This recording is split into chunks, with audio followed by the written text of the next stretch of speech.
Welcome back to another episode of Lovecraft Country. This is Season 1, Episode 6. Meet Me in Daegu, I believe it's pronounced. Daegu? Anyways, um, last time was a very Ruby-centric episode and Montrose, and, uh, with her body swapping, basically. Not so much body swapping, actually, but she was wearing the skin of another woman, literally, and, um, at the end of that, we learned that Christina and William were the same person. Um, in the comments, someone did verify that they have never been on the screen together, so I'm assuming that the case is William did die in that story she told. Christina said some story about how William was attacked by Lancaster, I believe. So I'm assuming that he probably died from that point, and then she's just been using his skin to do man stuff because women, don't have the same rights and stuff. Anyways, it's gonna be a very interesting storyline to unpack. On the other side, we had Montrose just sort of getting comfortable with being gay. Um, really nice little side story there with him. Um, with Tick and Letty, they were trying to uncover more of this mystery about the the scroll and all the spells and stuff. Having a little bit of crisis of conscience there about how is it evil even if they're using it for good.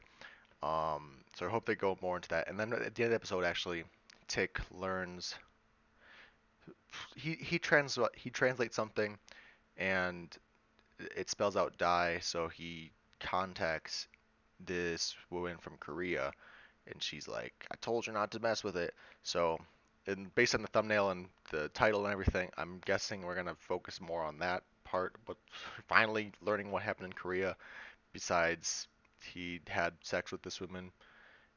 There wasn't really any concrete, like, what the hell happened, and now she's apparently wrapped up in all this magic stuff. So I'm very excited to see where this goes. I'm gonna stop rambling. Let's get into this.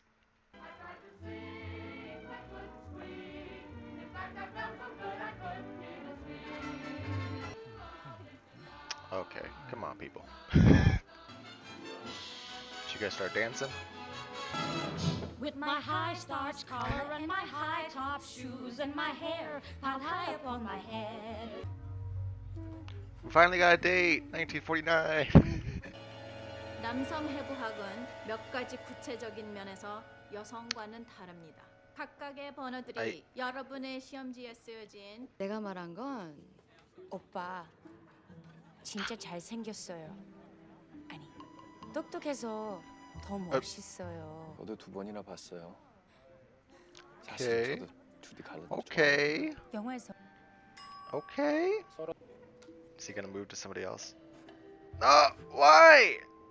Bro, you had such a. 잘 해보세요. This is why I can't date. I think we have something. He still checks me off. 이 미팅에서 이 범생이 공대생들이랑 잘 될 거라 생각하면 신의 기적을 바라시는 거지. 제발 마음 좀 바꿔. I don't know if there's lesbian vibes going on or what, but I just want to put it out there for, in case it does happen. 마음에 드네?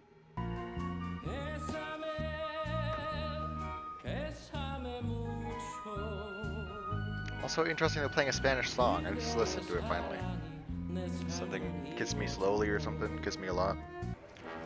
I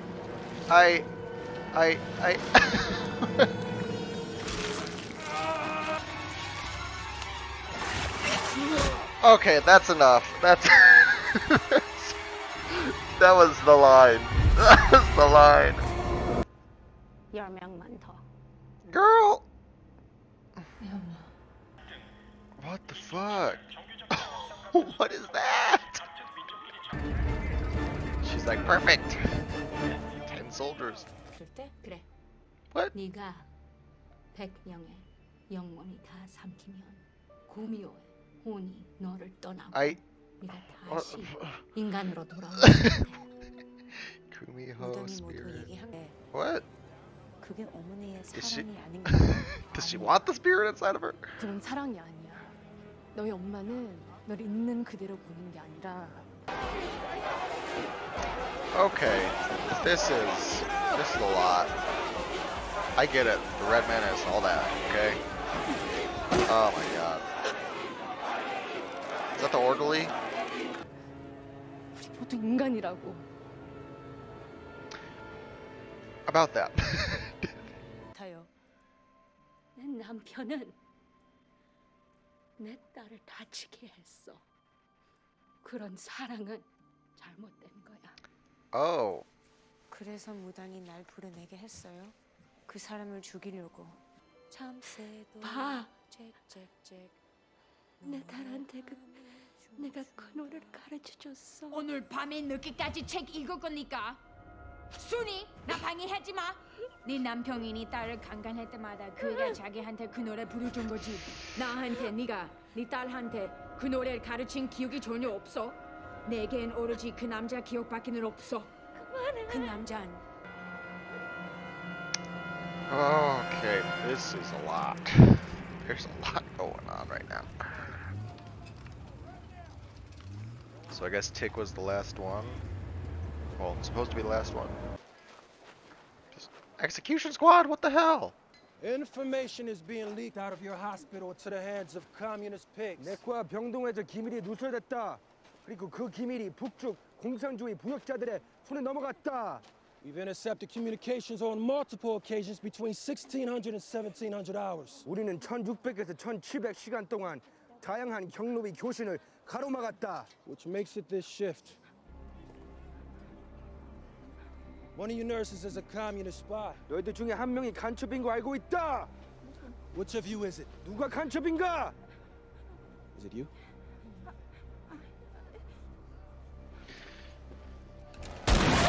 Bro! Do I know you bitches speak English? Tick, oh no, Tick, no, Tick! Tick! Which of you is a goddamn spy? Okay, I was like, he lost his legs? What? That's like a different guy, I guess. To the war. Be with people who respect you. In America, I'm called a gook. In Korea, I'm called yangno. So no one ever gives a shit to think about. Here or there, I'll always be seen as a foreigner. Then why'd you fight for a country that doesn't want you? I was drafted. If I had a choice, you think I'd be here? Ask him, his ass volunteered. She wishes I was someone I'm not. I like who you are. You don't know who I am. Suck your soul out. It's from my best friend. Well, I'd like to meet your best friend. You killed her! You killed her! Oh my god. Motorbikes. Nope. Atticus? Go on. Yeah? Oh, it is him. Okay. Oh. Julie Garland's got some competition. Okay. Just a little cold. But I know what will warm me up. Oh.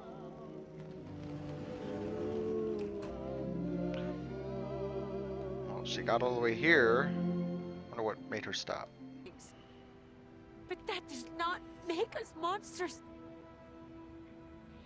We could be the people we see in each other. We just have to choose to be. What? I mean, she has a point. I'm sorry I'm not talking a lot, guys. This is really a lot. It's weird. Du pænstarong dan by man.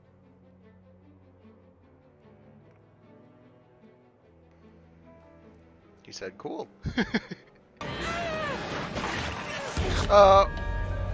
Not the freaking eyes! I hate them. Daegu hope. What just happened? Is she seeing the future? You're going to die. She's like, well, the bedroom's clean. Shit. Is she gonna kill the mom or not? Like, I'm just waiting for it. I've been waiting for it since the episode started. or since we found out she had powers. 수많은 죽음을 목도할 것이요.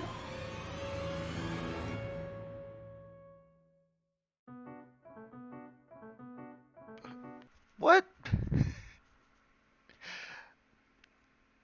There's there's a lot that episode, but also nothing. Like it's all very interesting, and I think it helps expand the world more to learn that other cultures obviously have their own supernatural occurrences and sort of exploring that the mysticism of the world. I mean, like we kind of got that a little bit um, back when even the native person was introduced. There was a little bit of that, um, but this, I mean, all the way across the world. I'm not sure how this ties up with Atticus's storyline. Like, obviously, she saw his death, um, and she warned him to not go home. But then it doesn't really explain like how is her supernatural entity connected to his supernatural journey, I guess is my question. Like, sure, she saw the future and that he will die, and then on his end, he uncovered the word die or whatever, like there's that connection, but I just don't. As fun as this episode was, I'm curious why we spent a whole episode coming to the conclusion that she saw the future and he dies. Like, I feel like that could have been done in half an episode. Um, like I said, it was a good episode. I just don't, I don't know how this connects fully. Like, what? Again, why do we need to spend so much time on her unless she's going to show up down the line? Like, is she going to go to America now? What? Obviously, she doesn't because she's still in Korea when he keeps calling her. But yeah, you know.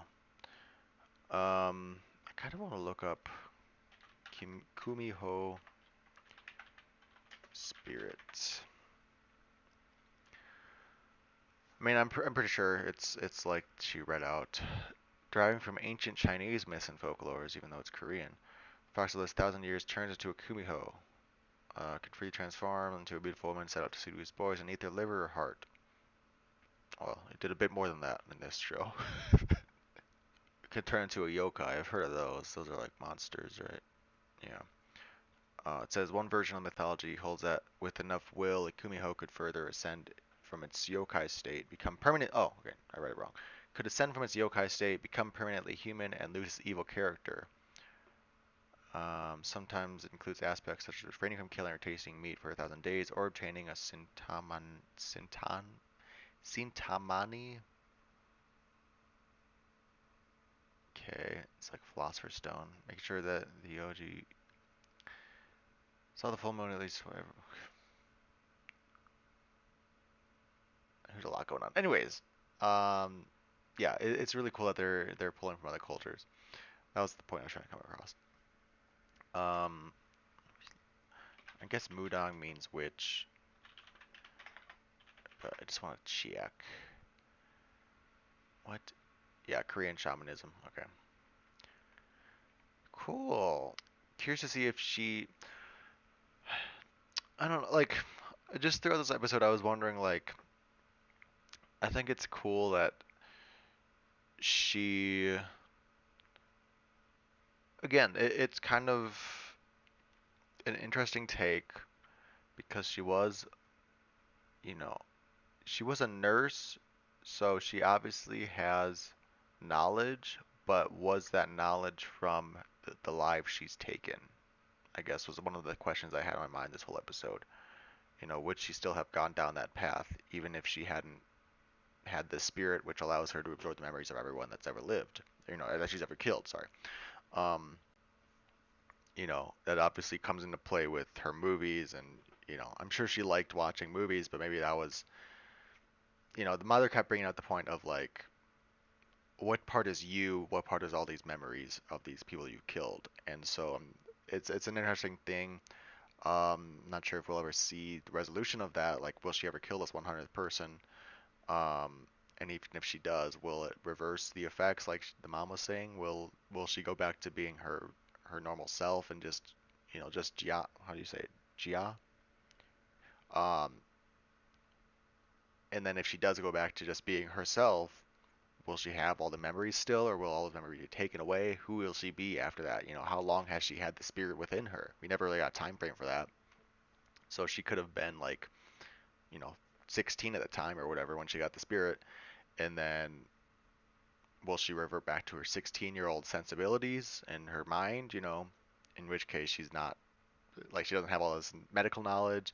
She's probably going to be more naive and younger. Again, these are questions I'm not sure if will ever get answered in the show, but uh, just a lot of weird things to think about. Um, I don't really have a lot to say about this episode. Like I said, it's a lot of hypotheticals and um, just kind of thoughts in my head about like what is this? What is the thematics of it trying to say? What are the morals? I guess they're trying to impart on us as an audience. Um, you know, uh, is it is this just the most prominent or most famous Korean spirit, or is there a particular reason why they chose this supernatural entity versus another one that they could have chosen? In which case it makes me think deeper about like what are they trying to say about I guess gender roles and um, the fact that it's specifically targeting men and how her trauma created the need for the spirit. Um, Again, it's just a lot of different. Just like she has the tales. I have so many tales going everywhere about thoughts about this episode, but a lot of them are just kind of dependent on who she is and where we're going with her storyline. If this is the end of it, I feel like we were giving so much time with her that she has to show up later again, in more important roles again. But maybe it was just a long-winded way to, for one, tell a story about a different culture, and two, uh, explain where Atticus' storyline is. Just a tangential thing, not really, not not part of the plot of the episode, but just sex scenes in shows. Uh, they weird me out, and they take me out of it. Like they're very, this show very well done. They're I don't want to talk about it too long, but they were. But my point is, uh, I always feel awkward for the actors. Like, how do you do a sex scene? How do you do? you know, it just feels like I don't know. I couldn't do it. That's all I'm trying to say. I would feel too self-conscious. There's a lot going on there. Anyways, I just wanted to put that thought in your brains and let you guys go. Thanks for watching. Leave your thoughts down in the comments below. If you have thoughts about this episode in particular, I'm really curious to hear. Because again, I didn't really say too much during it. I was just trying to take it in, but I think at the end of it, it was just a lot of it was because I was trying to pick up the pieces and connect the dots of like why are we having this whole episode dedicated to her. Um, and I'm just curious what you guys thought when you first saw it. Obviously the finale is airing tonight, so I'm about 3 or 4 episodes behind. But just like, what was your frame of reference? Where was your mind at when you guys first watched this episode? Because I'm curious to see what other people thought about it, um, and just how does it affect your viewing process going forward. Obviously, don't tell me if it's going to affect the plot further. I'm here for the journey. I just kind of want to see wherever other people were at when they watched this episode. Anyways, thanks for watching. See you guys next week. Bye.